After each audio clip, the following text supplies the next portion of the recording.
रुपयात होतात. यूपीएससी जे आपली यूपीएससी स्पर्धा परीक्षा 100 रुपयात घेते, म्हणजे IAS IPS वगैरे तो लोक त्या स्पर्धा परीक्षेबद्दल किंवा अभ्यासक्रमाबद्दल सिरियस नसतात का?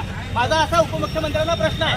आणि शेवटी 1000 रुपये तुम्ही एका स्पर्धा परीक्षेचं शुल्क 1000 रुपये केलं, आम्हाला एक फॉर्म भरायला 1000 रुपये लागतात, असे आम्हाला 10 फॉर्म भरावे लागतात.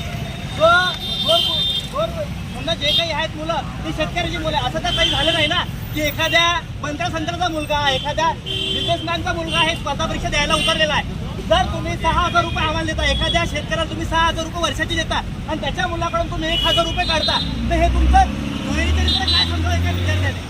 तुम्ही जे 1000 रुपये दिलेले आहेत, समजा आता MPSC जे 350 रुपये घेते, त्याचा तुम्ही का बरं नाही हे करत की 350 रुपयात एखादा विद्यार्थी त्याचा परीक्षा देत असेल तर 2005 झालं, त्याच्या पुढच्या गोष्टी या अशा होतील. आणि त्यात पारदर्शकता नाही आहे. आज TCS वगैरे हे जे एक्झाम वगैरे घेत आहे त्यात कुठं पारदर्शकता आहे? MPSC जे PSI STI किंवा डेप्युटी कलेक्टर घडवते त्यात तिथं पारदर्शकता आहे. मग तुम्ही काय केलं? एखाद्या मोठ्या कंपनीला काही अधिकार दिले, त्यांना शुल्क मोजावे किंवा आम्ही 1000 रुपये द्यावेत हे केलं, पण ऍक्च्युली त्यात सुधारणा काय झालेल्या आहेत? 1000 रुपये दिले, आम्ही देऊ सरकारला 1000 रुपये, पण त्याचा अचिव्हमेंट आम्हाला काय मिळालेला आहे? त्यात भ्रष्टाचार सगळा एक पोगलेला आहे. त्यापेक्षा 350 रुपये जे घेते महाराष्ट्र सरकार MPSC त्याच्याकडेच हे देण्यात यावं आणि विद्यार्थ्याच्या शुल्काकडं कृपया उपमुख्यमंत्र्यांनी लक्ष द्यावं. ते असे म्हणतात की 50,000 रुपये जो स्पर्धा परीक्षेची तयारी करणारा विद्यार्थी आहे तो म्हणते एखाद्या क्लासेसला जाते तर तिथं तो 50,000 रुपये देते. मला तुम्ही सांगा, इथं आम्ही सगळे विद्यार्थी इथं जमलेलो आजूबाजूचे, कुणीकडे स्पर्धा परीक्षेला 50,000 रुपये फीस दिलेली आहे का?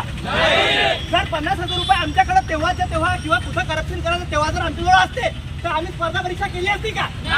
आम्ही कुठेतरी बिझनेस केला असता, बाकीच्या गोष्टी केल्या असत्या, आम्ही स्पर्धा परीक्षेत उतरलो नसतो.